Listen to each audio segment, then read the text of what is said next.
Good evening and welcome to this evening's Cabinet meeting on Tuesday the 17th of February. My name is Councillor David Thomas and I'm the leader of the Council here in Torbay. So welcome to the meeting. Before we start, a little piece of housekeeping. We are not expecting a fire alarm, so should the alarm sound, please exit via the nearest exit and gather in the car park next to the library. If I can ask that you ensure that all mobile phones and electronic devices are turned to silent, that would be very helpful. Please note that we are using hybrid meeting arrangements this evening, as we have done for some time, with officers and councillors who are not members of the Cabinet having the option to join the meeting via Zoom. And also we are live streaming this meeting via the Council's YouTube channel to encourage more people to engage in our public meetings. And can I please remind everyone to use their microphones when speaking and of course turn them off when finished. Anyone attending the meeting remotely must use their raise hand function when they wish to speak and to declare any interests at the appropriate time. If anyone attending the meeting remotely loses connection, the meeting will continue and you will have the option to follow the meeting via the YouTube live stream. So before we start on this evening's formal agenda, I would like to update Cabinet on Gillard Road in Brixham. The land, which is owned by the Torbay Coast and Countryside Trust, now in liquidation, includes a route that local people have enjoyed using for several years. To help protect that access for the future, I have asked the Chief Executive to begin the formal work needed to establish a public right-of-way. A full report is being prepared and will be brought to Council in May. Although the process will not be completed before the upcoming auction, the liquidator has been informed that we have started the formal steps needed to take this forward. Apologies for absence, please. There are none, Chair. Thank you. Minutes to confirm as a correct record the minutes of the Cabinet meeting of the 16th of December. Happy to propose from the Chair. I'm very happy to second, Mr. Chairman. Thank you. All those in favour, please indicate. That's unanimous, Chair. Thank you. Move on to disclosure of interests. If any member has a pecuniary or a non-pecuniary interest, could you please declare that at this point now? Thank you. None noted. We have no urgent items this evening, so we will move straight on to the first item on the agenda, which is the rent and service charge policy. Councillor Tyerman. Thank you very much. As an opener for this evening, therefore, we're talking about the rent and service charge policy, and there is a temptation to think that this is to do with the increase of rents, and indeed it is, but I think it's worth starting off as saying it's much more than that, because the policy element of this covers not only how the council will increase rents or set and increase rents on social housing, it will also explain how service charges work for social rent properties and how things like sinking funds are set in place so that the interests of residents are taken account of going forward. It also, for example, explains how the council as a landlord will work with tenants who experience financial difficulty and how it will create repayment plans where needed to help those residents get themselves back onto a foot, catch up with arrears in debts. So the service charge policy covers that whole area. The element of rent increase comes through this process, but has to then be incorporated within the council's budget. which is why this item is coming right at the beginning of this agenda before we discuss the budget. And it is set based upon government formula of how social rent should increase. To be fair, the council would have, in theory, the capacity to increase rents by less than that amount. But in reality, there is a strong expectation from Homes England when they when they give us grant money towards the construction of such properties or the purchase of such properties, that we will borrow money dependent upon the increase of rent in line with those government expectations. Therefore, in practice, councils very rarely exercise the legal right to do anything other than increase rent in line with government guidelines. So the recommendation in front of us today is that we adopt the policy as a policy, but that we also feed into the budget process the fact that social rents would increase by, as government lays down, CPI plus 1%. That CPI plus 1% has been set by government at the moment of an expectation that it will be applied every year over the next 10 years. I think we all know that with changes of government and changes of thinking, some things that appear to be set in stone for a period of 10 years may not last the course, but we have to do our planning and are doing our planning on that basis. I hope you've all read through the report, seen what's there. If you've got any questions, I'd be very happy to receive them. Thank you very much indeed. I have a seconder, I believe, in Councillor Tranter. Yes, fully on board with everything Councillor Timon says. Second, thank you. Thank you very much indeed.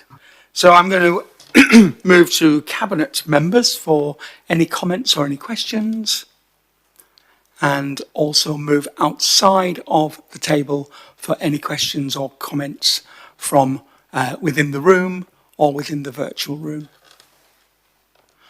Councillor Cowell. Thank you, Chair.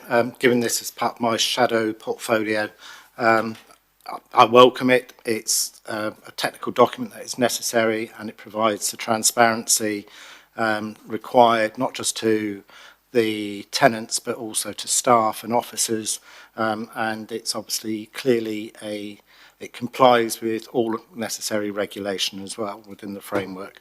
So yeah, happy to support. Thank you very much. Anything else from anybody? Thank you. I think really it's the policy provides a clear, fair and transparent framework for how we set out and review rents in line with government's rent standards. Alan said a lot already. It has support from around the whole of the room, I believe. Alan, would you like to sum up? Sorry, could you use your microphone? Right. I'll sum up in one word. I think members, colleagues, you may notice that the actual rent prices are not quoted. As we move into the realms of providing social rent, we have to realise that those rents will be very different and specific for each property. Whereas on an affordable rent basis that we were in a position 2 years ago, you could state that there was a rent that was applied across Torbay. That is no longer the case. The formula is specific to individual items. Therefore, in this year and in future years, it's much more to do with the percentage increase in rents. You can't actually specify each individual rent separately. So I think just to explain to people why there are no figures stating what the rents are, because they will be different for every, not for every property, but certainly for each of the different locations where we have properties. Thank you very much indeed for that explanation. And just for reference, we are voting on recommendations 3.1 to 3.4. All those in favour, please indicate. That's unanimous, Chair. Thank you very much indeed. Let's move on to item 7, which is the revenue and capital budget for 26-27. Councillor Tyman.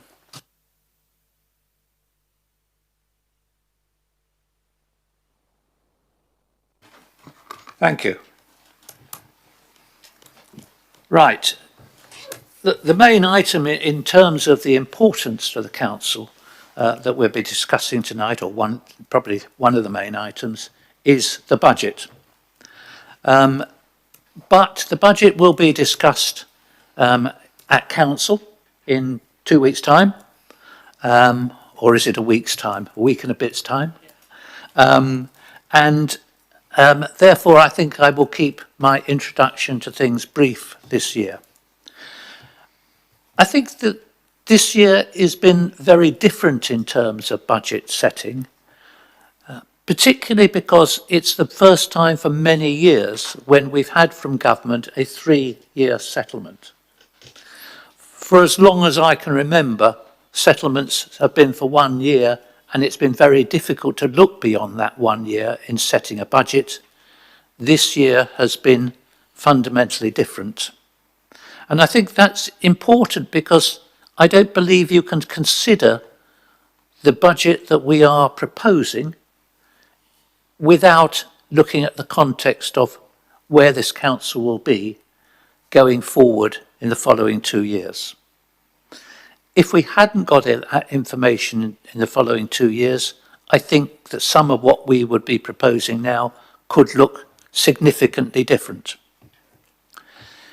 So if I start by saying where we were when we talked about a draft budget coming out back in December, we were looking about a very difficult 3-year settlement for Torbay.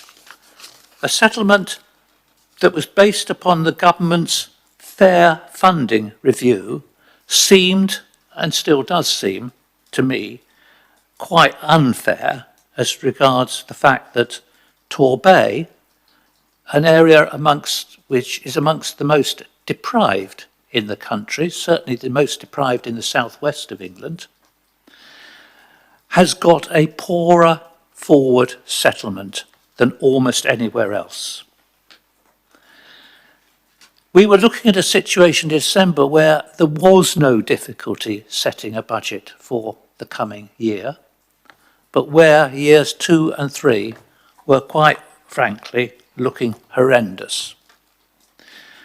This council, and I think with full support from members, cross-party support from members, felt that we needed to make significant representation to government to try and get some movement, some alteration to what was being proposed in their fair funding review, and with the help of our MPs, with the help of our contacts in the local government association and many others, that representation did take place, and we have had some movement from government.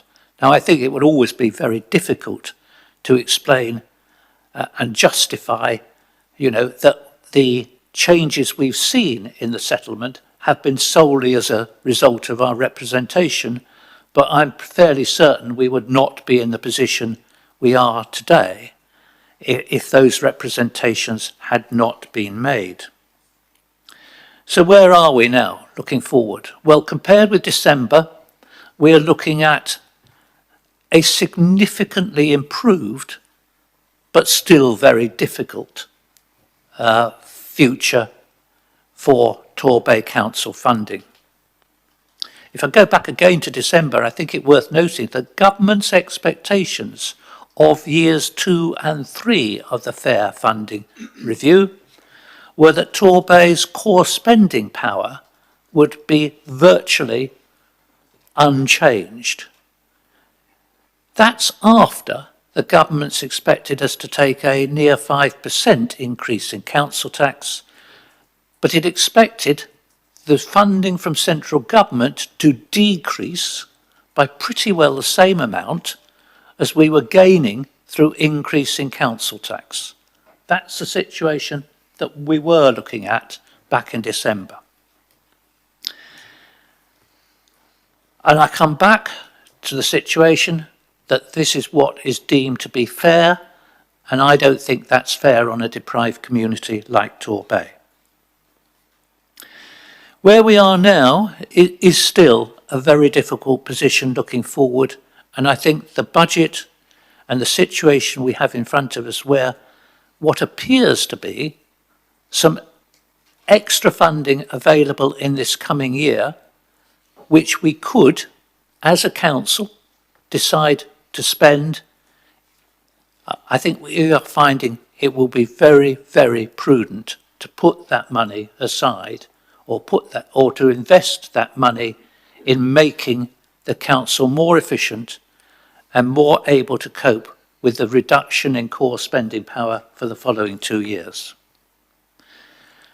So this budget does just that. The details are in front of you. As I say, we shall talk about them significantly next week.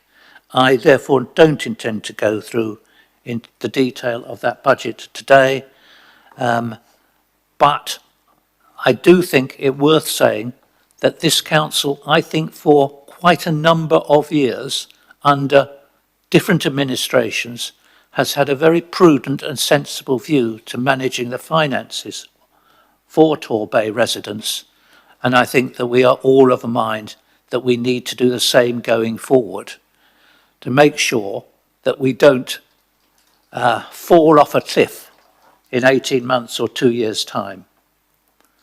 So the proposals in front of us today, if I find the wording, are that Cabinet is going to recommend to Council the papers, the budget proposals, and I shall leave discussion in the main to next week. Thank you very much, Councillor Timon. And I know that there will be a lot of discussion on this budget item at Council. I'm very simply going to second this item. The recommendations are basically for Cabinet to recommend to Council 3.1 to 3.8 of this year's revenue and capital budget. I will, of course, have the courtesy of opening the debate to any of members from outside of the Cabinet at this point, but fully understand if members wish to wait till next week. So any comments from anyone?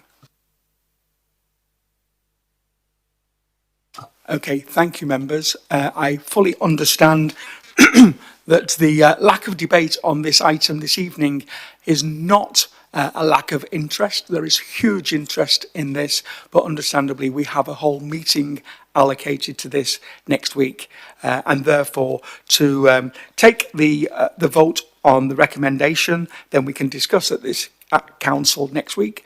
All in favour, please indicate. That's unanimous, Chair. Thank you very much indeed. We move on to item 8, which is the budget monitoring Q3. Members, please note this report. This report is for noting. I want to acknowledge that we are aware that Overview and Scrutiny made the following recommendation: that the Cabinet be recommended to carry out a strategic review of car parking charges, zones and permits, taking into account the location of the car parks and those which are now the responsibility of the Council, having been transferred from the Torbay Coast and Countryside Trust, and report to a future board meeting. The recommendation of the Overview and Scrutiny Board does not impinge upon the decision-making regarding the budget monitoring report. Therefore, the Cabinet will respond to the recommendation at a future meeting, and this report is therefore noted.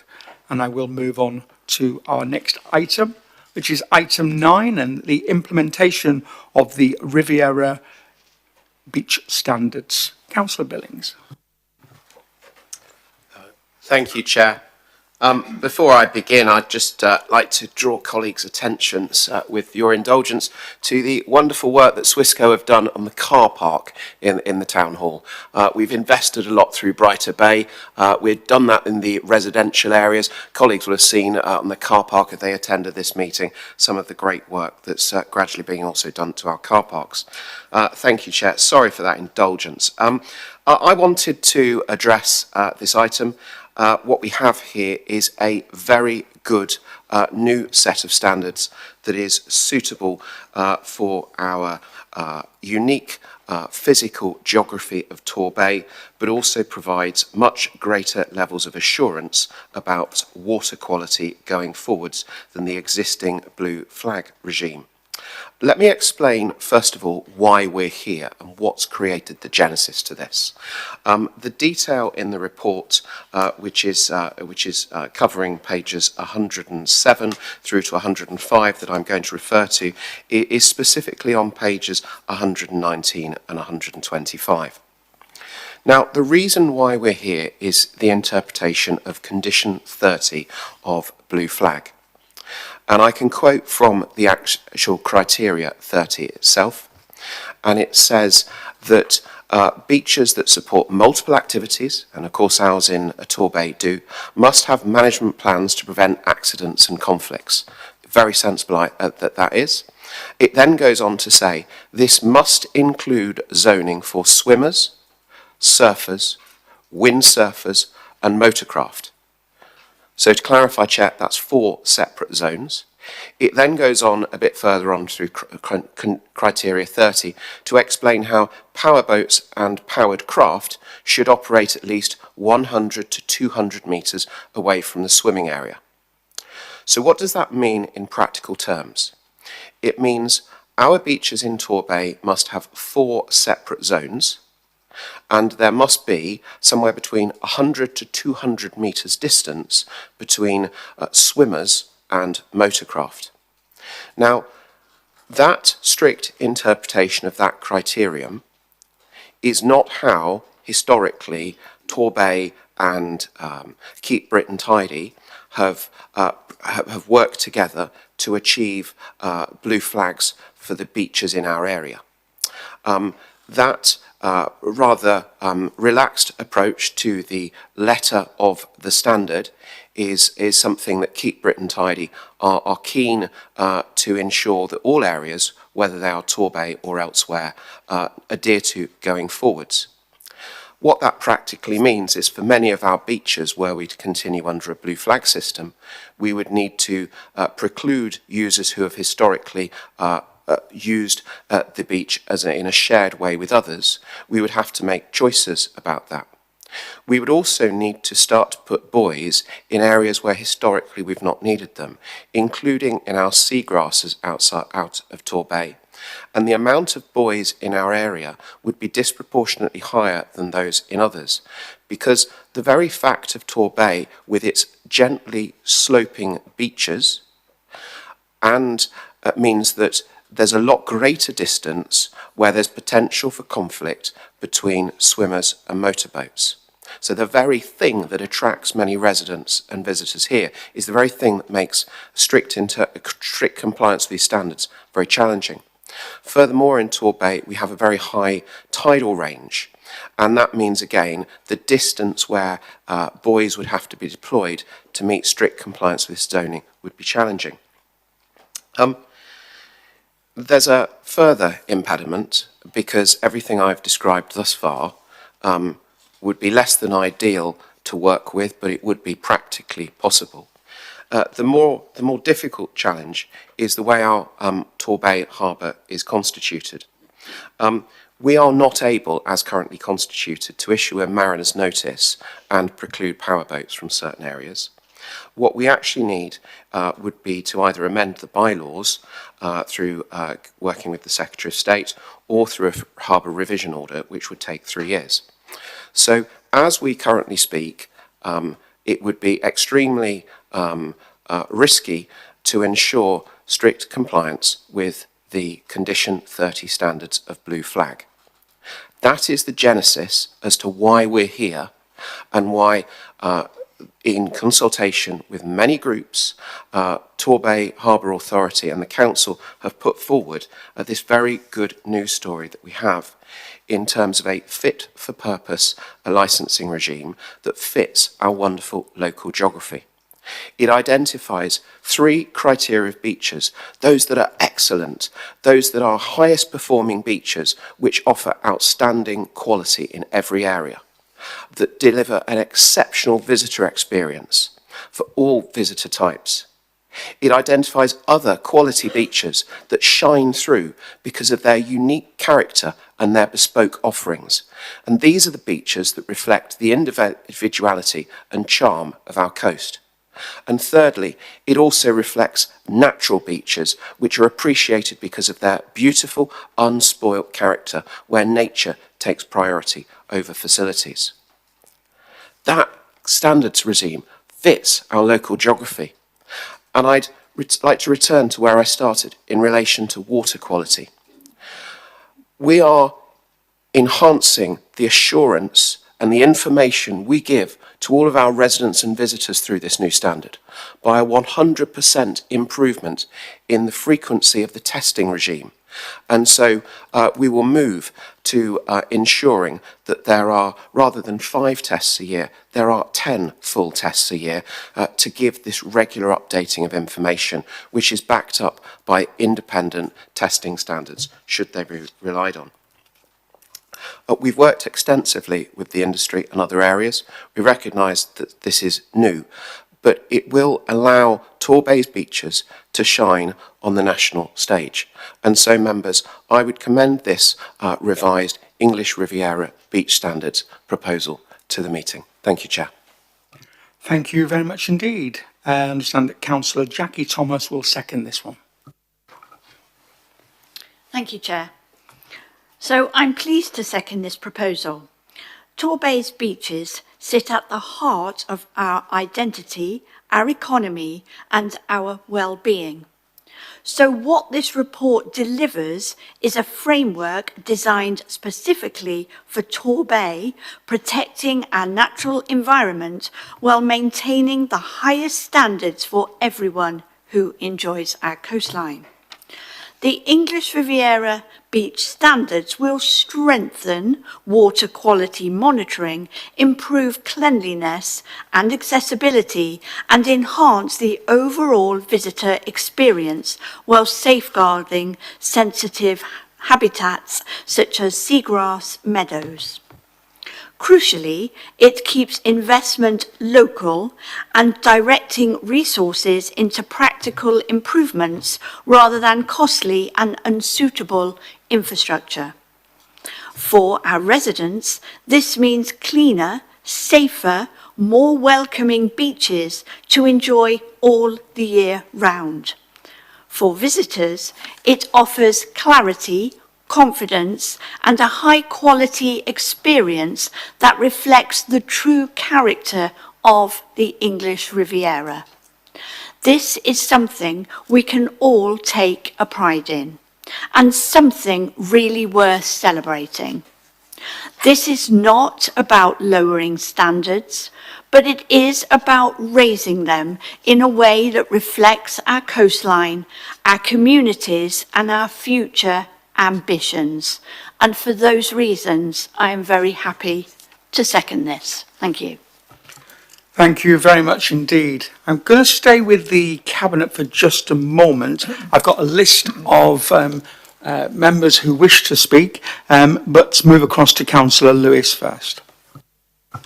Thank you very much indeed, Mr. Chairman. And this is a really important debate and a really important decision, because what we need to do is to give out a really positive message to the people out there that this is going to be an improvement for Torbay and not a negative. And I hope that everyone will speak in favour of it and be positive, because if we have negative messages going out there, which stay on the internet, stay on social media for a long time, it could mean that we have a problem next year. I understand that the bid company, the tourism bid company, is in favour of this way forward. As someone who, Barbara Lewis and I had the kiosk at Goodrington for over 6 years, it would be an absolute nightmare on that beach if it had to be cordoned off for paddle boarders, for motor vehicles, boats, and for beachgoers. As we know, Goodrington is probably the most popular beach in Torbay. Thousands of people go there in July and August, and particularly on bank holidays. I don't know where they would go, Mr. Chairman, if that was separated. It would put people off returning to Torbay. So, as I say, this is really important that we get a good message across. And the water quality, which is what I queried when I heard this, because I knew this would be a major topic, and people may try and suggest that we're doing it to get around the water quality. This is far from what is going to be developed. As Councillor Billings said, it's going to go up from 5 to 10 testing by an independent person. It's not going to be tested by Torbay Council. It will be independent as it is at the moment. So the water quality will actually, the monitoring of that will be improved under this way forward. So please, everyone, let's be positive. Let's have it as a good news story. We want more visitors coming to the Bay. We've had a difficult time since COVID. Now's the time. Last summer was a good summer. Hopefully we'll have a good summer coming forward. And we need all positive comments on social media and other ways of attracting people to Torbay. Thank you, Chairman. Thank you very much. Councillor Tymon. Thank you. I read this, and when I first heard about it, before I read the papers, I was a little confused about why we go this way. But looking at what is changing in the way that the blue flag system is being monitored, is being conducted, it feels to me that the new interpretation of what's meant is only suitable for areas where the beaches are of a substantial length. You can imagine the long straight beaches at Bournemouth or Brighton, the substantial beaches around Southend, Blackpool, certainly where I lived up in the northeast near Cleethorpes. Great. You can put segregation on those without major disruption. Torbay's beaches are predominantly coves, small bays, and frankly, the new interpretation does not fit that sort of beach, it seems to me. Therefore, I consider that where we are proposing to go, I won't say it's making the best of a bad job. I think it's inevitable that we go this way in order to be able to sustain something that fits the Torbay environment, because the process being put forward clearly doesn't, and I think it will affect quite a number of locations other than Torbay, and that they will find equal difficulty in meeting the requirements that are being put forward. So this has my support. I think it's given us the opportunity to develop something that has actually in some ways an improvement on what was there before, and therefore I welcome it. Thank you very much indeed. I've got a number of councillors who wish to speak, but first of all I'm going to move across to the Shadow Cabinet Member, Councillor Carter.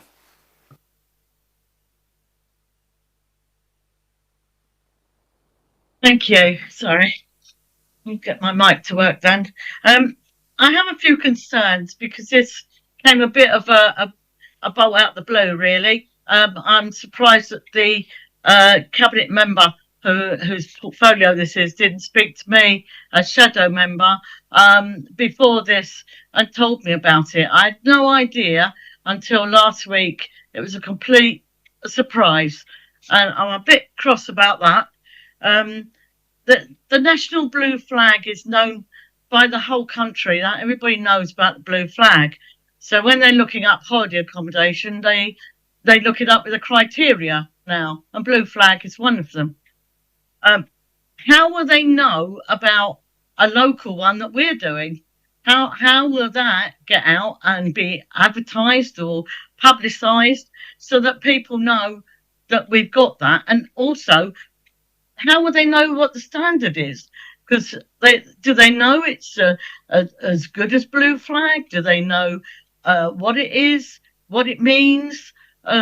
It's very woolly. I'm not very happy about this at all because it's not strong enough. And how would they know about it? Have we compared it with other towns that are the same as us with beaches like we have? Have we compared it with those instead of Brighton or the big places that you're mentioning like Yarmouth? Have you compared it with those? And have you discussed this with the blue flag people and Keep Britain Tidy? Have you discussed it to try to come to some agreement or some way that you can negotiate that this could be a better deal than having this local one that nobody's going to know of, really, apart from us?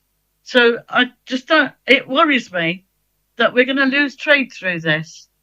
So I'd like some answers of how we've come to this conclusion, because I can't see how you've come to this, to be honest, apart from saying about, oh, we can't do this, can't do that. But what have other people done? How many towns are keeping their blue flag? Do we know that? Are we the only ones that are dropping out from the blue flag?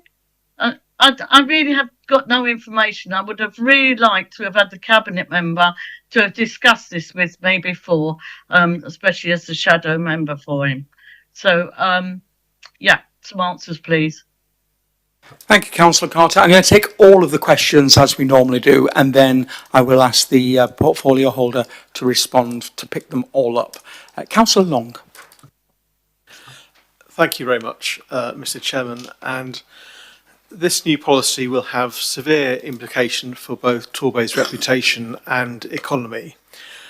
The Blue Flag scheme is a widely recognised international and, more importantly, independent scheme that visitors and tourists rely on when making decisions about where to visit. A local scheme will be seen as Torbay Council marking its own paperwork. It is highly likely that many visitors will see that we no longer have blue flag beaches and choose to go elsewhere. Our coastal neighbours in Devon will be laughing literally all the way to the bank. At a time when sewage still goes into the sea thanks to our privatised water companies, this is not the right decision to be making.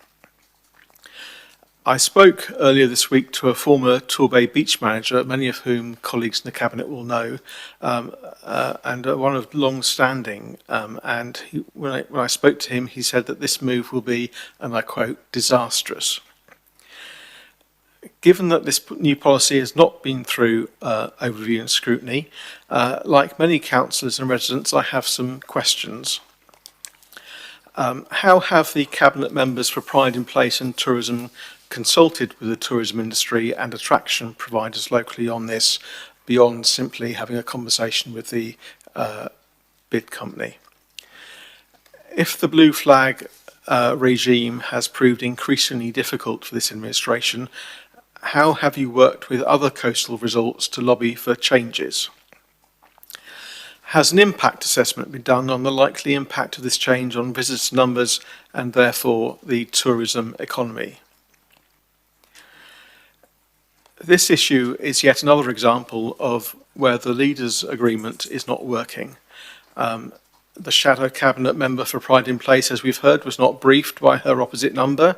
If there was difficulty connecting for a phone call, then sharing documentation by email might have been useful. Nor has this come to a cabinet or shadow cabinet meeting.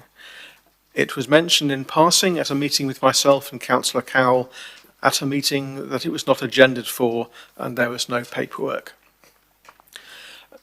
Torbay has gone from the previous Lib Dem independent administration championing Torbay as the premier resort in the UK to the Conservatives not doing so and now damaging the Bay's reputation with this new policy. I don't know if the Cabinet watched the comedy show The League of Gentlemen, but under their watch, Torbay is now becoming the equivalent of Royston Vasey with local beach standards for local people. And finally, can I respectfully suggest that the title English Riviera Beach Stand is not the best look for Torbay, given that it is increasingly being shortened to ERBS. Thank you. Councillor Mandy Darling.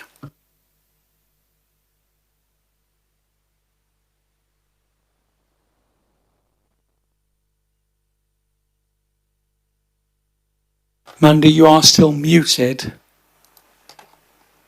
Apologies. That's okay. We can hear you now. Okay, thank you.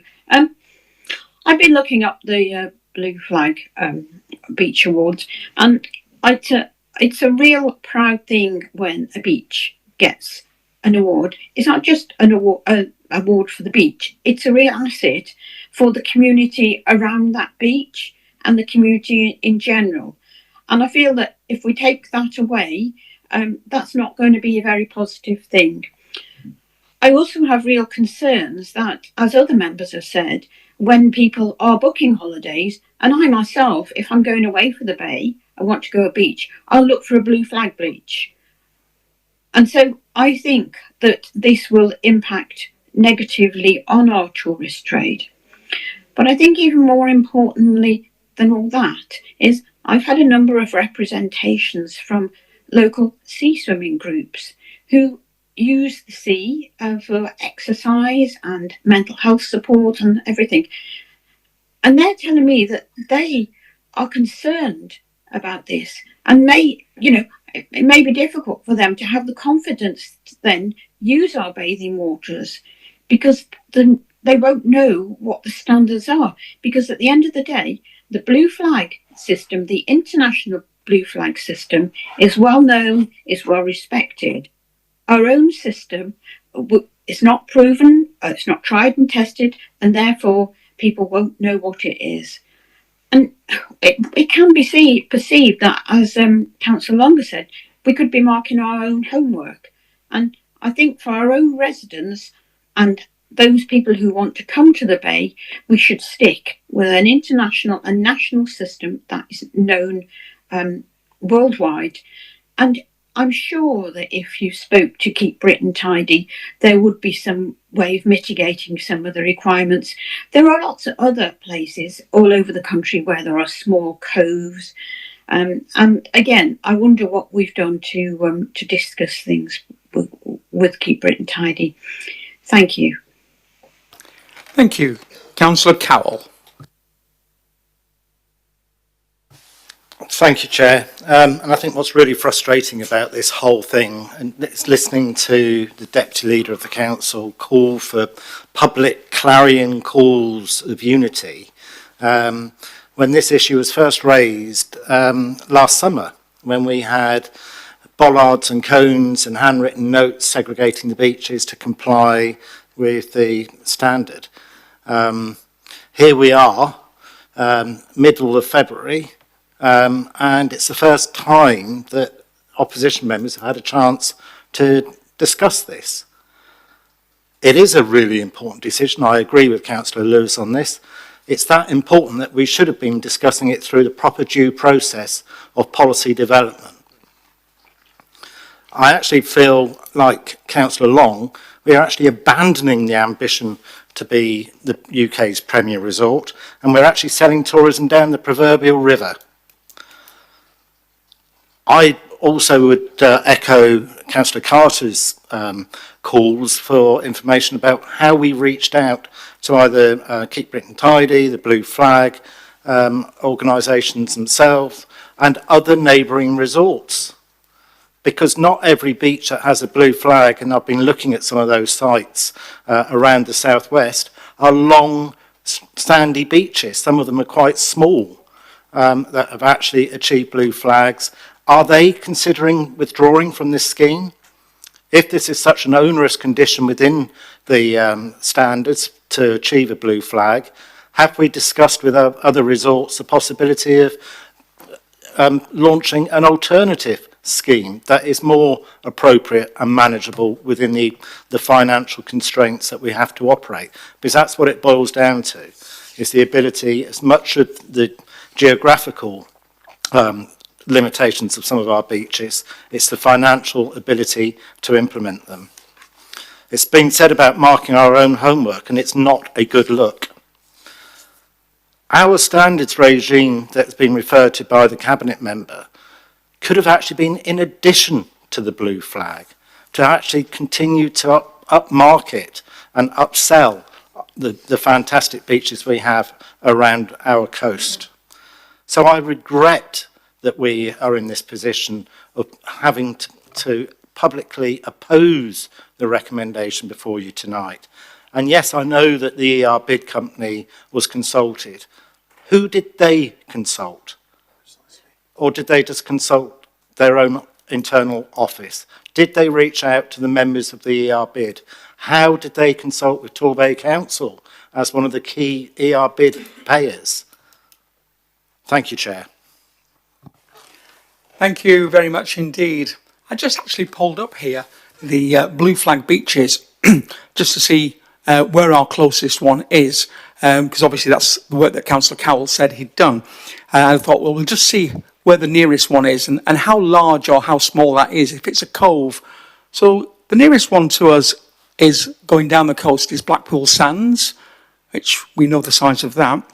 The next one down from there is Park Dean Holiday Park, a private beach where you're needing to stay on that particular site. And then you've got to go all the way down to Cornwall for a place that, forgive me, I can't even begin to pronounce. So it's a long, long way. I can't find any coves going down on that south coast, but that's just an aside. Let me pass across to Councillor Billings, who has a lot of answers for questions that were raised. Thank you, Councillor. Thank you, Chair. I hope I've kept a very long note of all of the different questions. First of all, let's address the confusion that obviously exists amongst the Shadow Cabinet. Now, if I have met with a Shadow Cabinet member on behalf of your Cabinet Chair, and with best endeavours gone through this with them in detail, they have discussed and engaged with me, then I would suggest to the Shadow Cabinet they should not accuse me of failing to consult. Maybe they should discuss the matter amongst themselves. I can pull off my phone conversations with the person I'd understood was the Shadow Cabinet member for this matter. They certainly represented as much when they discussed it with me. The last conversation with them was at 13:57 on Friday the 6th of February. The conversation with them prior to that was 12:02 on Tuesday the 3rd of February. So maybe offline, Shadow Cabinet members could discuss amongst themselves about who they would like me to pick up with. Because I'm extremely sorry to Councillor Carter that I didn't pick up with her, but having picked up with one of her colleagues and used best endeavours to work on a collaborative cross-party basis, I really, Chair, I don't think it's this administration that should be being criticised. So, well, if the wrong Cabinet member, as one of my colleagues shouted from the back, fails to point out to me that... Thank you, Councillor Law. Thank you. Well, it was put to me, Chair, that I engaged with the wrong member. If they had highlighted to me at any point in the discussions they were the wrong member to engage with, of course I would have picked up with someone else. The fact that I went through this matter with them and they didn't explain that to me, forgive me, I'll clearly know for next time. Councillor Billings, can I interject just 1 second? Because I've just checked my notes and I inadvertently forgot to call Councillor Law before I come back to you to sum up. So if I can just stop you there, because I do want to make sure that I bring everybody's points of view to the table. Councillor Law, please accept my apologies for overlooking your name. I'd written it down, but I hadn't put a line through it. So please pass you to yourself at this point. Not a problem. So I'm going to try not to repeat what other people have said, but it appears to me and to many other people that have got in contact with me that the primary driver for ditching the blue flags is the safety measures required, and that's been further outlined this evening, relating to the minimising of risks to bathers from the increasing number of watercraft that are being launched from our beaches, and that includes, as has been pointed out, a 100-metre exclusion zone for motorcraft.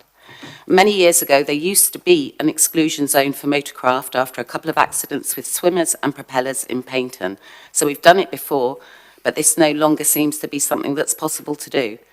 And was the pity, as these boats pulling up when you've got trying to supervise young ones on the beach is really, really difficult. They're a pain. And I note that one of the other reasons cited was to protect the seagrass beds from the necessity of safety buoys. But we are talking about a one-off sensitive installation without the disturbance of the churning propellers constantly over the grasses. I think you'd find that the grasses would probably recover faster than you think. And I'm sure that the Marine Conservation Society could advise you on that. So I am wondering whether you've sought the Marine Conservation Society's advice. And lastly, the paperwork looks at the reputational, legal and delivery risks associated with adopting the English Riviera beach standards. Reading these left me wondering if the legal risk is a challenge from Blue Flag about the similarity of the criteria, then of course that does lead to the reputational risk that people will assume that we're going with our own scheme because we can't meet the real accreditation scheme's criteria. And then of course there's the name of the strategy, as has been pointed out, the ERBS strategy. The acronym hardly inspires confidence. So for the sake of the myriad of businesses that rely on our reputation as being a premier tourist resort, I do urge the administration to think again about ditching the Blue Flag scheme and, as has been suggested, speak more with other authorities of similar size, how they've managed to attain their accreditation. Because if you look to the east of where we are, you'll find right on our doorstep there are other Blue Flag beaches rather than looking to the left, whatever that one is. To the west. Thank you. No problem. Thank you. Councillor Brooke.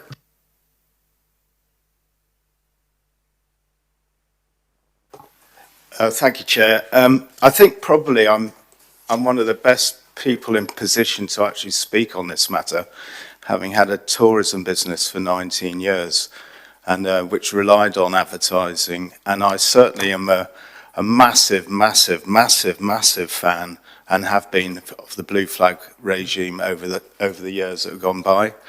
The sad fact of the matter is that if we had two choices now between the Blue Flag, and we'd never known the history of, and the one we've got that we're proposing, I believe all of us would go for the one we're proposing.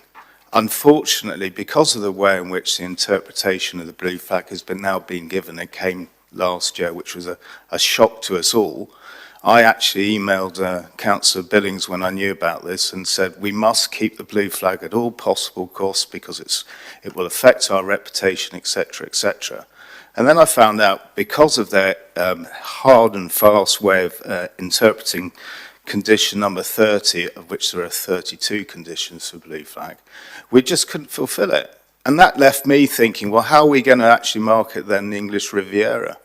You know, Breakwater Beach wouldn't get a Blue Flag now because of the new criteria, or the strict way of interpreting the criteria. And if you look at the 6 beaches we have currently as Blue Flag, which we got awarded last year, I don't think more than 2 out of the 6 would actually be able to, we could push through and try and fulfill the Blue Flag, which means we wouldn't have Blue Flags to advertise.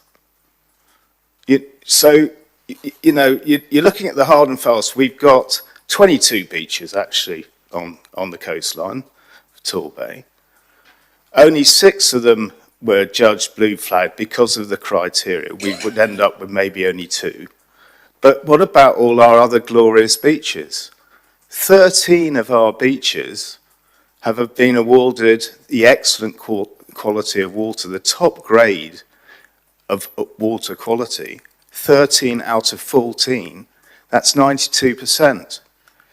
The average in the country is 75.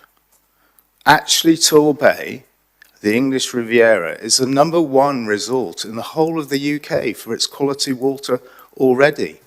And this new accreditation, as long as it's done independently, and we need to make sure, all of us, that it is done independently, so we're not marking our own scorecards, because we need to be able to shout loud, but we'll be able to shout louder because we can have more than 13 of our beaches with the high quality water. We can shout it even louder.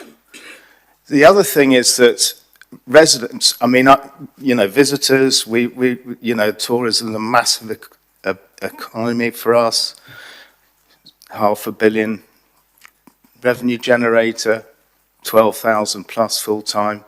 So you can't play fast and loose with our residents and businesses.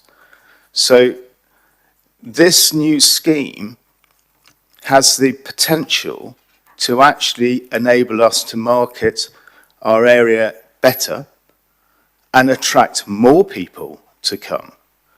And that's what we need to be doing, all of us, opposition, administrative, councillors. It's about shouting loud the quality. And I would encourage all our councillors who are voting on this to think on, December last year, we had amazing, 13 of our beaches got the highest quality. Did we all shout loud enough on that? Did we shout for the tourism businesses? Because we are #1. You talk about a premier resort. Torbay now, on our beach quality, water quality, is premier. But it needs, the beaches need improving in a way that meets the visitors of today. So instead of spending a fortune trying to fulfill the criteria of the blue flag, that money can actually go to enhance the visitor experience. So just as one example, we amazingly were awarded the World Championship for the stand-up paddleboard that's coming this year. I mean, my goodness, it's a massive feather in our cap. But if we want the area to be the place for stand-up paddleboarding, like Cornwall's, Newquay's the surfing capital of the UK, we want Torbay to be the SUP capital of the UK. We need to have inflation ability to inflate the paddle boards. So money that would be just spent on trying to fulfill the blue flag, that money can actually go to enhance the facilities for the future people who are coming to the English Riviera. So I would encourage all councillors. I know there's a passion for the Bay. I know there's a passion for the English Riviera. I know there's a passion for our tourism business. Just be really mindful what we say openly here, that this is an improvement. This is an absolute improvement for the area. Councillor Carter, I can assure you, we're pretty good at marketing the English Riviera through the English Riviera Big Company. And we'll be able to market, the Bay better by this new accreditation, because we'll have more of our glorious beaches that we already know. We can then market them better. I mean, Maidencombe, Watcombe, Fairy Cove, Anstey's Cove. The little ones, the natural ones, the gorgeous ones that residents know about and visitors don't particularly know about, we'll be able to market those as much as Breakwater, Goodrington, Preston, Paynton, Tor Abbey. That's the potential this could actually do. So I think the Blue Flag lot have shot themselves in the foot. I think there are areas all over the country that are starting their pulling out of the scheme because they don't have the wide open beaches, the mile-long beach you need, like Spain has. They've got the huge open beaches they can demarcate. We just can't do that. And there'll be a number all around the country, and loads are going to pull out of this scheme. And we'll be at the forefront. You know, we can get ahead of everybody. So I would very much encourage all councillors to back this, understand what Darren means about maybe consulted a bit earlier. Certainly the bid companies looked at this in depth as a board and as liaised with levy payers, etc. You know, we think it's the right move to go. You know, and we're right in the businesses. So I would very much encourage you to support this. Thank you very much. Thank you, Councillor Brooke. Let me come back to Councillor Billings, and I apologise for interrupting, but I think it was important to get those other two views in. I think, Chair, we're both apologising tonight, and if I've picked up with the wrong shadow cabinet member and there's been some confusion, I think I've already set out that I apologise for that as well. Let me seek to address next in relation to our engagement with Keep Britain Tidy over Criterion 30, because from the questions there were some very sensible questions raised by colleagues in relation to the possibility of compliance, and just let me explore that. So the main point of contact on an operational basis in relation to compliance with this has been with Keep Britain Tidy's Beach and Marina Awards Manager. However, there was also other contact with Keep Britain Tidy's Director of Services. I'm reading from an email last year where we were discussing an inspection that Keep Britain Tidy undertook of one of our beaches, where they highlighted that their concerns that, quote, paddle boards and kayaks were available to hire at some of the beaches. And this is illustrating, I hope, for members, the difficulty in having the four separate areas of segregation: swimmers, surfers, windsurfers, and motorcraft. Now, one of my colleagues made a very sensible point about motorcraft. However, it's important to realise, even if they are excluded, there is still the need to segregate between swimmers, surfers, and windsurfers. And no members have suggested, in the time that we've heard from around the chamber, that in their view there's a safety need to segregate those three uses. And I would suggest from my own experience, I see swimmers, surfers and windsurfers often sort of sharing spaces in our beaches, in our harbours.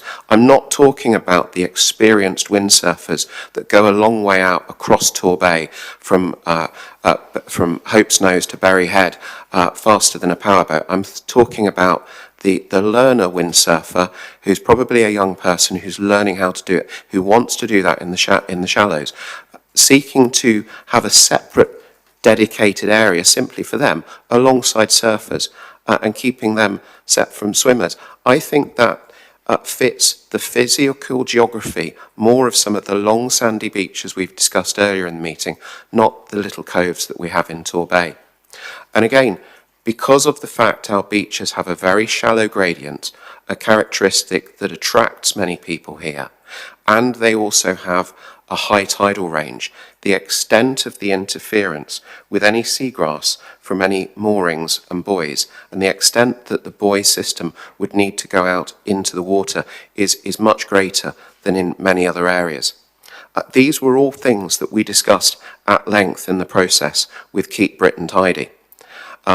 There was a recognition that the standards were being applied in a different way to they were historically. However, there was a very clear expectation from Keep Britain Tidy that that's how they were going to be going forwards. So therefore, as desirable as it might be in the eyes of some colleagues that we have kept with a blue flag status.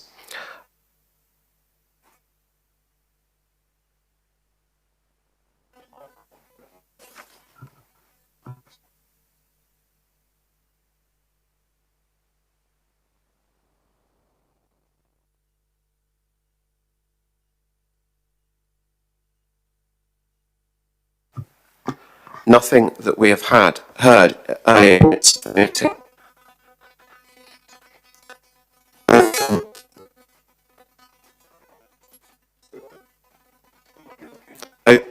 Overcomes that difficulty. Let me then talk through a little bit about how important our beaches are, because a lot has been said in relation to how it's somehow that blue flag on its own that gets us there.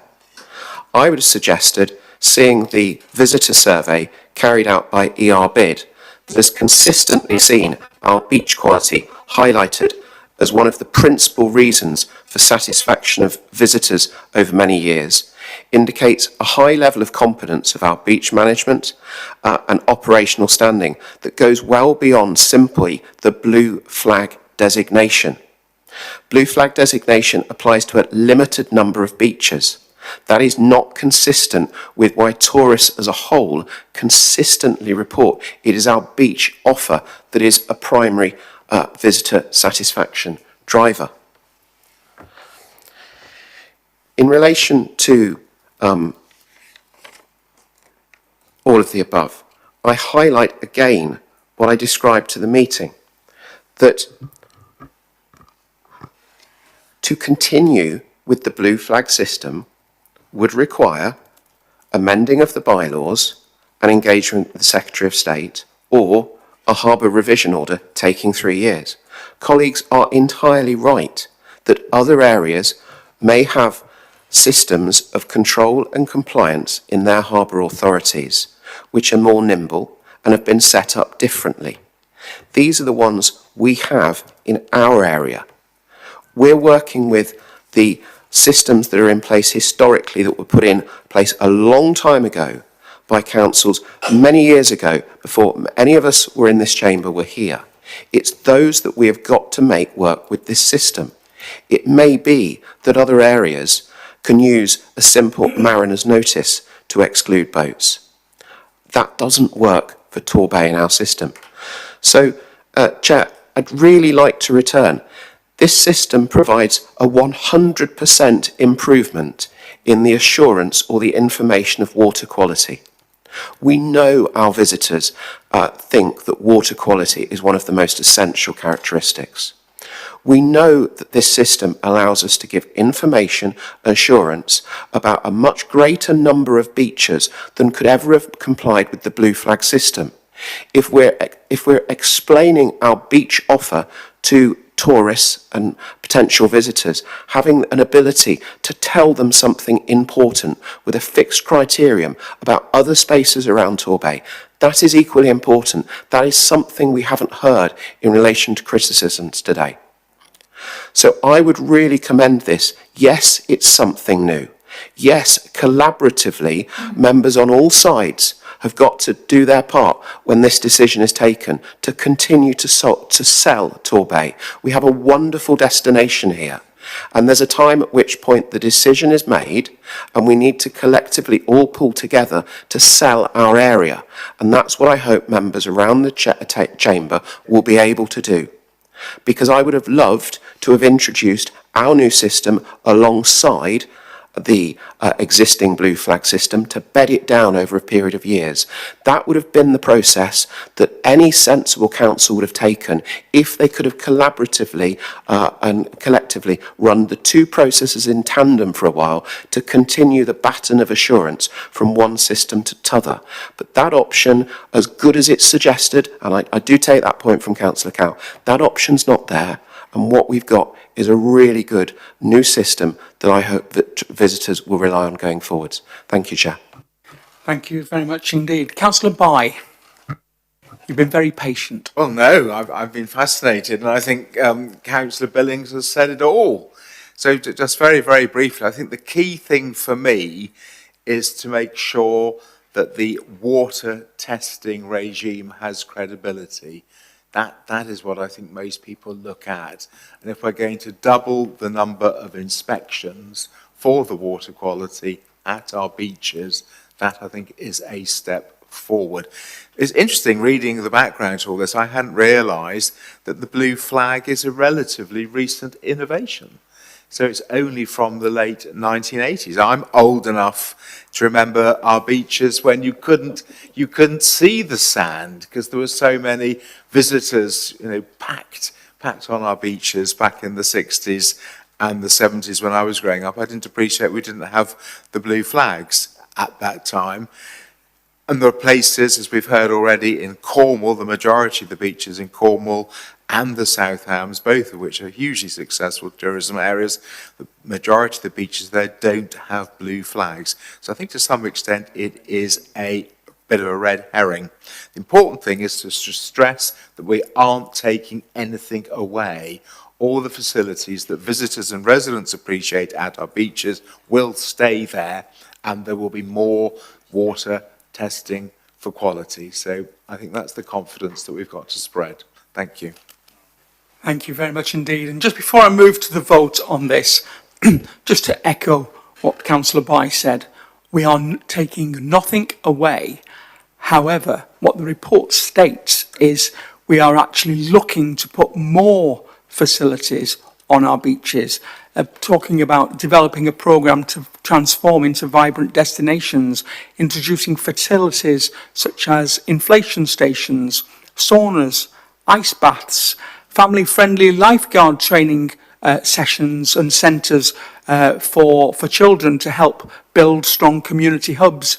And that work on the lifeguards is actually ongoing, and hopefully by the start of the summer we will be able to see some of those young people taking up those positions. So this is really about investing in our fantastic asset of our beaches. A lot of conversation understood this evening revolving around the blue flag, but I genuinely believe, as others around this table, that this is a positive step forward. So the recommendation is printed 3.1 to 3.4. It's been moved, it's been seconded and debated. All those in favour, please indicate. That's unanimous, Chair. Thank you very much indeed. We move on to item number 10, which is Devon Local Nature Recovery Strategy. Councillor Lewis. Thank you. Thank you very much, Chairman. Hopefully this won't be quite so controversial. Devon Local Nature Recovery Strategy. England is one of the most nature-depleted countries in the world. And in response, the Environment Act of 2021 introduced a statutory requirement to prepare local nature recovery strategies, commonly known as LNRSs, and across 48 areas. Devon, including Plymouth and Torbay, is one of those areas, with Devon County Council appointed by DEFRA as the responsible authority.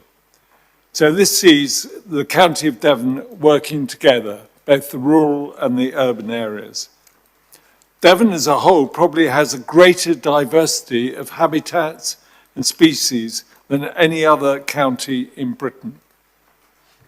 With 2 coastlines, 2 upper landscapes, a network of rivers, streams and hedgerows, as well as heaths, mires, species-rich meadows and rare temperate rainforests. Devon's natural environment is both distinctive and nationally important. Nature underpins our daily lives. It provides our food, clean water, fresh air, stores carbon, pollinates crops and helps reduce flooding. It also enriches our lives, bringing enjoyment, improving well-being and supporting local economies. Quite simply, we cannot live without it. Encouragingly, nature is resilient. With space and right conditions, it can recover. Otters, once close to extinction in Devon, are now widespread again. Puffin numbers are increasing in Lundy, and Devon remains a stronghold for the species which we all know in Torbay, the greater horseshoe bats and the hazel dormice. The Devon Local Nature Recovery Strategy sets out a clear county-wide approach to reversing decline. It identifies key pressures, prioritises habitats and species, and practical actions to restore and reconnect nature. The strategy does not restrict development, but provides evidence and guidance to help align nature recovery with housing, infrastructure, farming, and economic growth. The LNRS is a shared framework to help organisations, communities, land managers work together towards a wildlife-rich Devon, now and for future generations. And I hope we will have the full support today. Thank you, Chairman. Thank you very much indeed. Seconder is Councillor Bye. Thank you, Chairman. I'm absolutely delighted to support this. Who wouldn't be in favour of welcoming back nature? So the recommendation 3.1, I'll just read the first paragraph, that as a supporting authority, Torbay Council provides consent for the Devon Local Nature Recovery Strategy to be published. We are working with colleagues in Devon on this, aren't we? So it's all the districts, ourselves, Plymouth, working with Devon County Council, absolutely to welcome back nature. So I'm very pleased to support. Thank you. Thank you very much indeed. I'll open this up to debate around the Cabinet table or outside of the Cabinet, either in the physical room or online. Councillor Long. I was just wondering whether there are any implications for this strategy from the demise of the Torbay Coast and Countryside Trust, and whether that's resulted in any changes to the strategy or not. Thank you. Any other questions? Any other comments? Okay, I'm going to come back to Councillor Lewis to respond directly. Thank you very much, and I can assure Councillor Long there won't be any changes. Berry Head is one of the areas which we have looked closely at, and Swissco and others are very aware of what needs to be done there. Thank you very much. Thank you. I'm going to move to the vote then. All those in favour, please indicate. That's unanimous, Chair. Thank you. We move on to item number 11, which is the access to Devon County Household Waste Recycling Centre. And just for a reminder, this is the Cabinet response to the Council recommendation that came through, I think it was probably December. Councillor Billings. Thank you, Chair. So the agenda papers are set out at page 155 onwards. I think the key two relevant paragraphs are 6.1 and 6.4 on page 156. Chair, you're entirely right that on the Council meeting on the 11th of December 2025, and following a Liberal Democrat amendment from one of the councillors, a councillor who I'd understood was my shadow cabinet equivalent, but I incorporated his proposed motion, and that was then proposed and seconded between us on a cross-party basis. And the request was to seek to instruct officers to explore the opportunity for Torbay residents to access the Brunel Road Waste Recycling Centre because the geography is simply such that it was physically easier for some Torbay residents, primarily those in Torquay, in areas such as the Barton and the Willows, to access the Brunel Road facility than it was perhaps go to our own HWRC facility at Yalberton and Paynton. Unfortunately, the key information is provided at paragraph 6.4, and that is that Devon County Council colleagues have indicated that the Brunel Road site is operating at capacity and therefore does not have the option of accommodating Torbay residents at this time. This is something that's clearly slightly disappointing. However, it's something that I look forward to working with my counterpart at in the respective alternative district areas in Devon on an ongoing basis to encourage them to create that capacity. I anticipate that they may wish us to reciprocate with capacity for their residents at our HWRC facility, and clearly we need to secure the best outcome for our residents, but this is that proposal for the time being. So I believe, Chair, that this is for noting at this stage. Would that be correct? Or is the recommendation the proposed? It is for a debate, Yep. and it will be for the cabinet to formally vote on it, because obviously we can only act as a cabinet when we're all meet together. Okay. So the recommendation then, Chair, recognising the information above, is at paragraph 3.1 to not to pursue access, given the fact that colleagues in Devon County have explained there isn't that capacity, and that's the proposal to your meeting then, Chair. Thank you. Thank you very much indeed. Councillor Lewis? Very happy to second, Chairman. Thank you. Open up for debate. Councillor Long.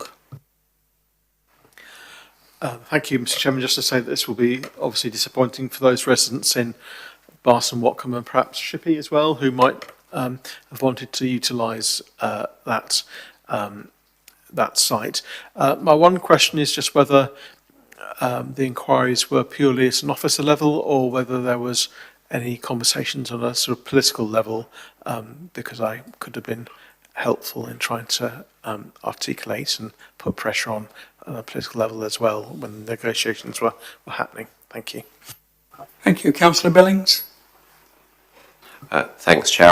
I meet with colleagues from across Devon on a regular basis. If Councillor Long would like us to revisit this discussion and do that, I'm quite happy to do so. I've met with colleagues on a political level for all sorts of topics. We've managed to progress, for example, with colleagues in Plymouth Highways Matters recently through doing that on a political basis, and so I would have anticipated that we would have got there, but realistically, the information that the facility is full seems to be a factual point from officers. So I'm quite happy after the meeting if Councillor Long thinks that the politicians might help us get a different answer to do that. But I think at this stage we've probably got our information before us, Chair. Thank you very much. So we'll move to the vote. All those in favour, please indicate. That's unanimous, Chair. Thank you. Move on to item 12, which is update on the capital investment to implement the play park improvement strategy, and staying with Councillor Billings. So, thank you, Chair. So the key play park improvement strategy is set out at pages 165 onwards of the agenda papers. We've clearly got the detailed response to the Overview and Scrutiny meeting on page 169 onwards.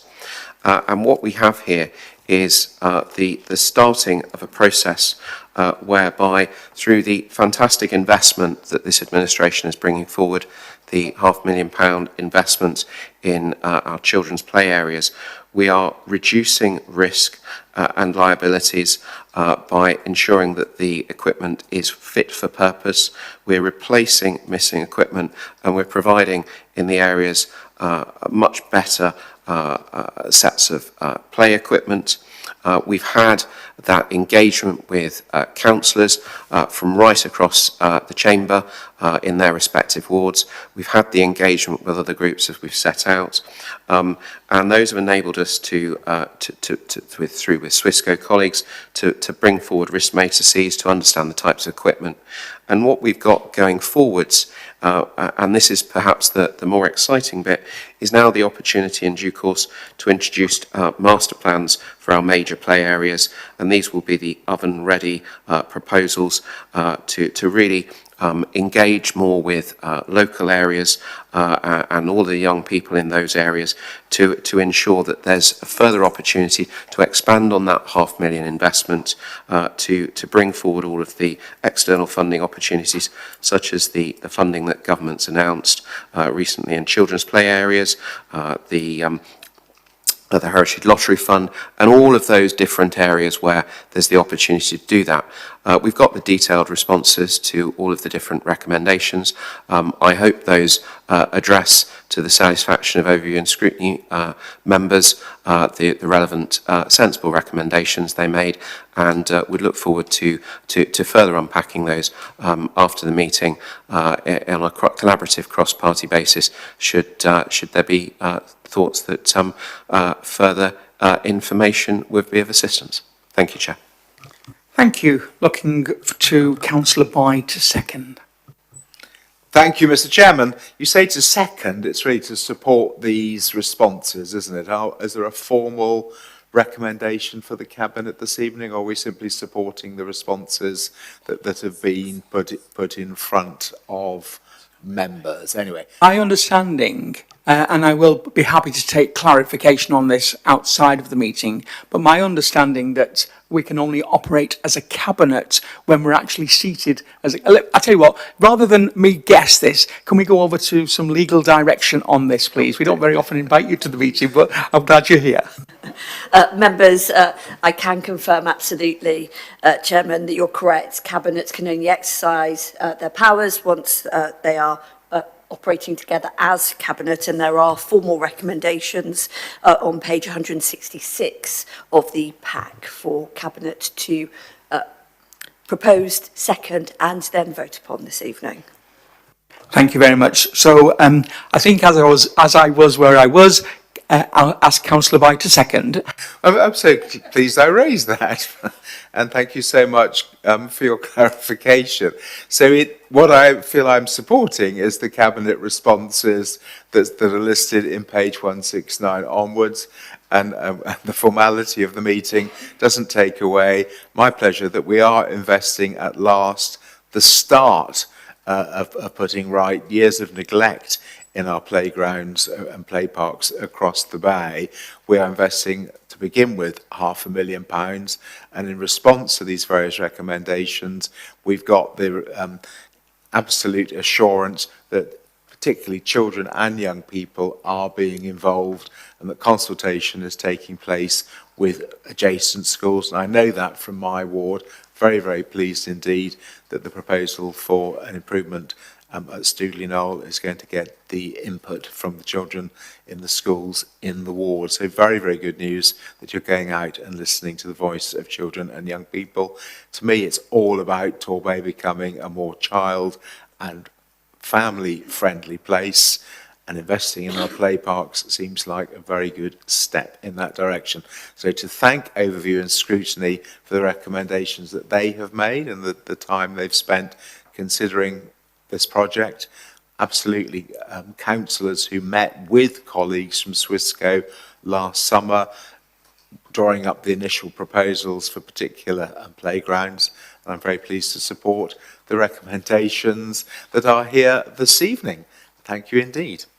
Thank you very much. I've seen indications from Councillor Law and Councillor Cowell, so we'll go in that order. Thank you, Councillor Law. Thank you, Chair. Yes, and seeing the responses to the ONS recommendation, I do feel somewhat reassured, as we now have a written commitment to eventually consulting with the children in schools about their local parks. I mean, we started this process off with a recommendation for the budget, for last year's budget, and we're just setting the new budget for this year, so it would be good to get a move on this one. So far, Play Torbay have engaged on your behalf at events over the last summer in Torquay and Paynton, nothing in Brixham. However, the very children who most benefit, or who will most benefit from a well-maintained and considered local play park, are the very children whose parents are unable to travel to Paynton or Torquay seafront to enable them to engage in events for young people. So engagements via the schools is vitally important to this process, and the earlier the better, please. But there's no indication in this of the timescales, so I'd like to know when you will be consulting with the schools, bearing in mind that they'll be breaking up before we know it for summer holidays again, making use of our lovely non-blue flag beaches.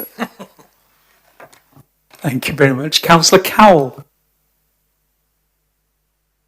Thank you, Chair. And of course, I welcome the progress on this because, as Councillor Law says, it was as a result of the Overview and Scrutiny Priority and Resource process last year that opposition members recommended to Cabinet the inclusion of this £500,000 in the budget. So it would be better if the Cabinet member didn't try to posture and politicise what is such an important level of progress towards investment in our badly neglected parks, as a former Cabinet member just said. The issue that I have is that there are still limitations, I think, in terms of some of the consultations. We recognise that schools play a pivotal part, and in Shippey there are, I've got the primary schools that we have in our ward, but we also have 2 grammar schools, and a lot of pupils at TCC will come from the Shippey area as well. So I've already said to the officer who's handling this, it would be useful to ensure that we include them in this engagement, but also other community groups. Parks aren't just a preserve of the child. They are actually open green spaces that are valued by our residents and used by our communities. So again, it's important that we engage with any group that is within a community that wants to participate. Now, I did notice at the top of page, the infamous 166 page, it says there was an aim to complete the master plans by Easter for high priority sites. Easter is in April, or have I got the wrong year? Thank you, Chair. Thank you. I'm not seeing any further hands, so I'm going to come back to Councillor Billings to sum up and to respond to the couple of points that were raised. Thank you. Thank you, Chair. First of all, I entirely agree with colleagues, Councillors Law and Councillor Carroll in relation to the engagement with the schools. That's something I totally agree that's important that happens, and if members across the chamber want to do that on a collaborative cross-party basis, I suggest maybe that's something that we can do together if that provides further reassurance for all members, particularly if those schools are in your wards, colleagues. The point made in relation to Brixham, yes, a fairly made point that at this point in time the engagement has been more focused towards Paignton and Torquay. However, I think to some extent that has probably reflected not Brixham being left out, but rather the fact that there is physically greater populace in Paignton and Torquay, and more, therefore, areas of play that are being improved because there are greater numbers of people. Clearly, it's important we make sure that there's equal access to consultation for all, and that I can assure will happen. And again, if colleagues on a cross-party basis want to join in those consultations that will be taking place in Brixham, I'm sure that would be welcome.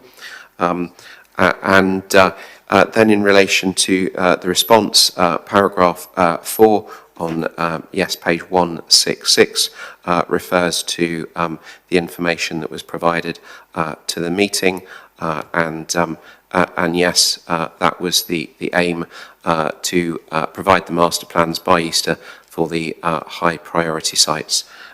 So I hope that assists. Thank colleagues across the chamber for their collaborative working and the helpful contributions of Overview and Scrutiny. So on that basis, thank you, Chair. Thank you very much indeed. Let's move to the vote then. All those in favour, please indicate. That's unanimous, Chair. Thank you very much indeed. So we move on to item 13, which is the Housing Standards Enforcement Policy Review. I invite Councillor Tranter to present the proposal. Thank you, Chair.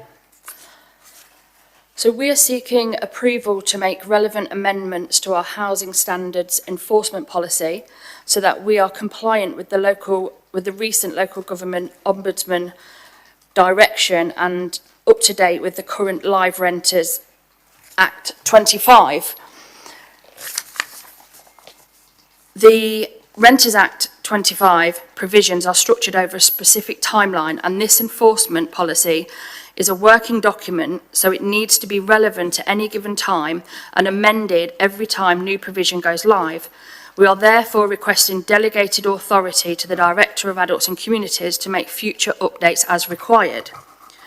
The proposals in the report help us to deliver our vision for a healthy, happy and prosperous Torbay by ensuring that landlords provide safe and wholesome homes for our privately renting community and that those living in licensable HMO accommodation occupy a properly managed building. The amendments to the Housing Standard Enforcement Policy will ensure that we are compliant with current and future legislation requirements. A local government ombudsman review of our current policy, concluding in November 25, directed us to remove a paragraph relating to situations where we would work with landlords informally, that is to say, without a service of notice. The immediate amendments amount to removal of a paragraph relating to our initial informal engagement with landlords, removal of the need to give landlords 24 hours notice of inspection, and the ability to require information from persons as part of an investigation. Future amendments will be in line with duties set out in the Renters' Rights Act 25 and will be added at the relevant time. Failure to make the amendments would be against the local government organisation decision for which we could face sanctions both financially and reputationally. It would also mean that we would not be in a position to effectively enforce, which will lead to failure to deliver our duties expressed via our new duty to report. This could lead to judicial review with associated financial and reputational damage. So we're looking for, the recommendations are to adopt the amendments to the current housing standard policy, delegate authority to the Director of Adult and Communities to authorise the forthcoming updates to the housing standard policy to include elements relating to the Renters' Rights Act 25. The amended policy will ensure that we are legislatively compliant and in line with the LGO direction. By delegating authority, it will enable the Renters' Rights Act provisions to be added promptly and without unnecessary burden to governance. Thank you. Thank you very much indeed, Councillor Tranter. Move across to Councillor Tyerman, who will second this particular item. Yes, I'm happy to second this. It's very important that we get this matter right and express and improve things in Torbay, where I think there's been quite a lot of complaints, not just in Torbay, but nationally, about a slippage in standards and us not doing for our residents what they would expect and deserve. So I'm very happy to second this, and I think it's an area that we need to put increasing importance on in future years. Thank you very much indeed. I see that we've got the Shadow Cabinet member with us in the virtual room, so I'll move across first of all to Councillor Douglas Dunbar for any comments that you may have before moving to the wider room. Thank you. Thank you, Chair. I have to say that it's about time that this happened. I do agree with it completely. I cannot see, I think we need to be able to walk in and see things as they are. So I do agree with it. Thank you. Thank you very much indeed for your endorsement. Any other comments from around the room? Move back into the Cabinet. Any further comments? Councillor Tyerman, your microphone's still on, which I presume, no, it means that you didn't want to speak. That's fine. In which case, I will move back to Councillor Tranter. Anything to sum up, or am I moving to the vote?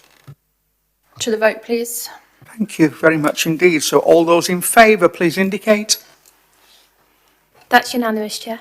Thank you. Item 14 is the Housing Ombudsman Self-Assessment for Complaint Handling. Councillor Tyerman. Thank you. The title of this item actually doesn't fully reflect what's in front of us tonight, because the Housing Ombudsman Self-Assessment for Complaint Handling is here, but alongside it is a restatement or a statement of the Council's policy in this regard. And therefore what I'm asking Cabinet to do tonight is to both support the policy and actually note the self-assessment report. If I start with the policy, this paper here explains the Council's policy for handling complaints to do with housing, and this is housing where we are the landlord. So a complaint in this regard is not the fact that a tenant comes and says my tap's leaking or the roof leaks. A complaint is if the tenant actually does not feel that the council and the council's representatives handle the matter correctly. That definition is contained within page 3 or paragraph 3 of the policy, and I think it's important to understand that complaints are, in this regard, are within that field. I also receive have received as a cabinet, no, not as a cabinet, but as a ward councillor, complaints from people in social housing, not council-owned social housing, but about neighbours and things. Those sorts of matters are complaints, but they don't come under the category that we're talking about tonight. So, other than that, the only thing I have to say on the policy is that it's largely a reflection of standard terms of housing complaints as specified in the Housing Ombudsman's Complaint Handling Code, which became statutory on the 1st of April 2024. So I'm asking for approval of that policy tonight. In terms of the self-assessment report, which sits alongside it, we, of course, as a council, at the moment, have a very small number of properties that we are looking after as landlord, and therefore I think that it's probably not more than a reflection of the small number that at the moment we have had no complaints to report. I very much hope we'll keep that position, but it's certainly very much easier to be in that position when you're looking after a few handfuls of properties rather than looking after, as many of our registered providers like Sanctuary are doing, many hundreds, if not thousands of properties. There are far more can go along, so it's something that we need very much to take into account in looking at how we respond as a council as the volume of properties under our management increases, as it is planned to do so over the next couple of years. So the proposal in front of us tonight is that Cabinet approve as the governing body the housing complaints policy as set out in Appendix 2, and note the self-assessment report 2025 as set out in Appendix 1 of the submitted report. Thank you very much indeed. I think you must have read some of my notes, but I'm happy to second this motion. And as Alan says, the report is fundamentally about ensuring that our housing complaint handling arrangements do fully comply with that statutory Housing Ombudsman Complaint Handling Code, which he spoke about. I think it's also worth pointing out that compliance is not optional. It is a legal requirement, and the Ombudsman now has a duty to monitor how well we meet that code. Policy sets out clear two-stage complaints process with defined timescales, and a clear route to the Ombudsman is demonstrated where residents remain dissatisfied. That clarity and transparency are essential in maintaining trust with our tenants. The self-assessment confirms that we meet the code's requirements across accessibility, governance oversight, learning complaints and reporting to Cabinet as the governing body. Importantly, it reinforces that complaints are not a failure, they're an opportunity to learn, improve and put things right. And although we have not received complaints since reacquiring, since we've developing our own housing stock, low numbers must never lead to complacency. A robust, accessible and legally compliant framework must be in place from day one. It's for those reasons I'm happy to second the recommendation that Cabinet approve the housing complaints policy and note the self-assessment report. Let's open up to comments or questions. Move across to the Shadow Cabinet Member, Councillor Cowell. Thank you, Chair. Yeah, absolutely. It's an essential part of our process. What is important is that even though we only currently have small numbers of tenants, is that any complaints policy is absolutely visible and transparent and easy to follow. And so that is one of the challenges, I think, with a lot of people who wish to make complaints, is that A, they don't know how to start, and B, the complaints procedures can be very daunting.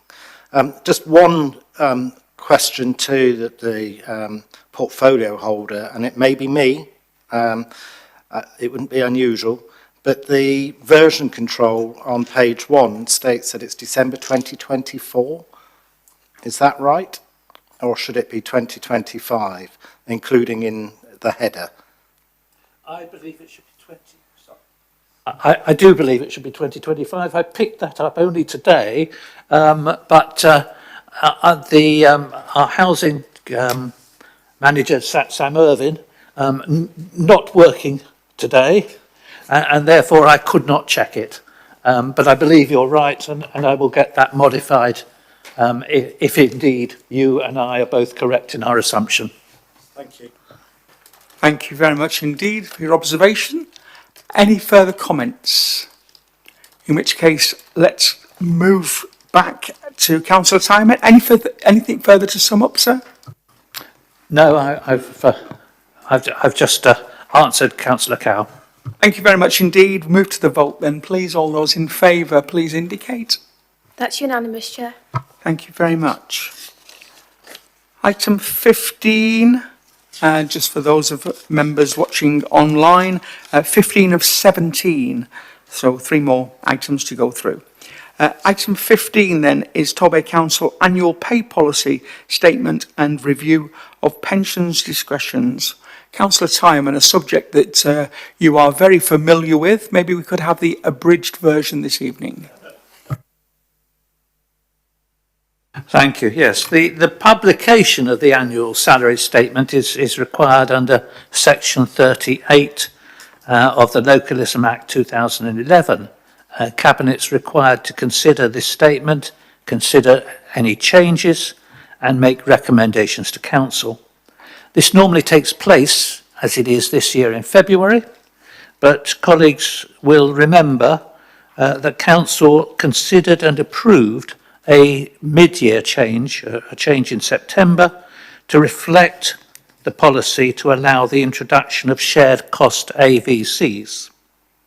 Other than the incorporation of that change that was approved mid-year, there are no other changes to the policy from that which was approved a year ago, though it has, of course, been updated with annual amendments that reflect national pay increases and pension contributions. So the proposal in front of us is that Cabinet, let me turn my page, that the Cabinet recommends that Council approve the Torbay Council Annual Pay Policy Statement 2026-27 as set out in Appendix 1 to the submitted report, and that the employer's pension discretion set out in Appendix 2 to the submitted report be approved for publication. Thank you very much indeed. Councillor Thomas, Jackie. Thank you, Chair. So I'm pleased to second these proposals. They ensure the Council meets its statutory responsibilities whilst demonstrating transparency, fairness and accountability in how we manage pay and pensions. Approving the annual pay policy statement gives clarity on how we reward and support our workforce, helping us recruit and retain skilled staff and uphold our commitment to equal pay. Reviewing the pension discretion keeps our approach responsible, compliant and aligned with regulations, and that's whilst protecting the Council from legal and financial risk. So these proposals confirm that Torbay Council is a fair, responsible and well-governed employer, and so happy to second, Chair. Thank you. Thank you very much indeed. Any questions? Any comments? Thank you very much indeed. We will move straight to the vote. All those in favour, please indicate. That's unanimous, Chair. Thank you. Penultimate item, National Year of Reading 2026. Councillor Jackie Thomas. Thank you, Chair. So I'm pleased to propose this motion. The Torbay Council formally supports the National Year of Reading 2026 Go All In campaign and recognises the vital role reading plays in educational attainment, well-being and social inclusion. This national initiative seeks to reconnect people of all ages with reading and reverse the decline in reading for pleasure. Evidence shows engagement with reading is falling, particularly amongst young people, making this campaign both timely and necessary. The motion asks Cabinet to endorse the campaign, commit to working with partners, including libraries, schools, community groups and businesses, and requests that the Director of Corporate Services completes the national pledge setting out our local actions. Our libraries, as free and trusted community hubs, are central to this work and provide opportunities to inspire a lifelong love of reading across all ages. There are no adverse financial implications, but the long-term social and economic benefits of a more literate and engaged community are really significant. So I commend this to Cabinet. Thank you. Thank you very much indeed. Councillor Bye, please. Thank you, Chairman, and I'm absolutely delighted to support this. And how appropriate that we are going to have our first Torbay Literary Festival in August at the Palace Theatre Paynton from the 10th to the 15th of August, with local authors and well-known authors and personalities and celebrities. And I hadn't appreciated that other events in the Southwest have fallen by the wayside, the Dartington Ways with Words and even the Port Eliot Festival. So well done, the Palace Theatre, but well done, my colleague Jackie Thomas, Councillor Thomas, for putting this forward. And absolutely it's right that we should support and encourage everyone, not just children, but all age groups, to read. The benefit of reading is tremendous, and we should celebrate our literary heritage. And as the character in the film Shadowlands said, some people think C.S. Lewis said this. Some people think that it was written for him, for Anthony Hopkins to say on his behalf, as it were. But we read to know we are not alone. There are so many benefits from reading. So let's get reading. Thank you. Thank you very much indeed. Before I move out from the Cabinet, I just really want to strengthen that piece on reading. It is a powerful habit, especially if it doesn't have to be council papers that you read. It does strengthen the brain, it improves well-being, and we all know firsthand how we can get lost in a book for certain. So absolutely do welcome this. Councillor Law. Thank you, Chair. And as an avid reader, I wholeheartedly support any campaign that aims to promote the joys and escapisms of reading. Mind you, I don't find that escapism quite so much with council paperwork, but depends, I suppose. But the joy that reading a good book and losing yourself in its pages can bring is an absolutely wonderful thing. I followed the link in the paperwork to the Go All In pledge page, but apart from general support for the campaign, I haven't been able to see exactly what actions it is that Torbay Council are pledging to undertake in support of the campaign. The recommendation at 3.3 requests that the Director of Corporate Services completes the online pledge stating what actions the Council will take. I would really love to know what those actions are and how we as councillors can then support that, because obviously we come into contact with a lot of young people and older people, and I have a resident who's done really well going to the library, learning to read, and I think we mustn't lose the aspect of adult literacy within this. Learning to read has changed his life. According to the Equalities Impact Assessment, though, it doesn't appear that anyone will particularly gain any added benefit, because the impact statement says for everybody, all impacts are related to existing service benefits and will be positive. So I'd have thought that a campaign that's backed by government would have some expected outcomes and impacts for various sections of society. Otherwise, how will we measure whether it's been a success or not? So if you could share what those actions would be, that would be wonderful. Thank you. No problem at all. Anything else? I'm going to ask Mr. Fairclough Kay to respond directly to the point over our pledge and particularly the impact assessments. Thank you. Thank you, Chair. Yes, so obviously this has been delivered through Libraries Unlimited, but we're working closely with them to make sure various agendas we have as part of the corporate and community plan are being included in the very long list of events that Libraries Unlimited have over the year. Just to give you a flavour of those, young carers, elected home educated, care experienced, SEND across public health and children's good level of development, oral health, mental health, within adult services, unpaid carers, across the whole services, advice and signposting, and then working with Doorstep Arts as an example of an MPO. We're developing those with Libraries Unlimited to look at what can be done and therefore what measures we can put in place. And then when you go through that pledge piece, you can then say exactly what you are pledging to do. So once that quite detailed list has been fully fulfilled with libraries and the various contacts in the council, then I can go in and say what we're going to be doing. I'd be very happy to share it. Thank you very much indeed. Councillor Thomas, did you wish to sum up? I think everything has been said. I think this is a great scheme, and I think it will be well supported. Thank you. Thank you. Let's move to the vote then. All those in favour, please indicate. That's unanimous, Chair. Thank you very much indeed.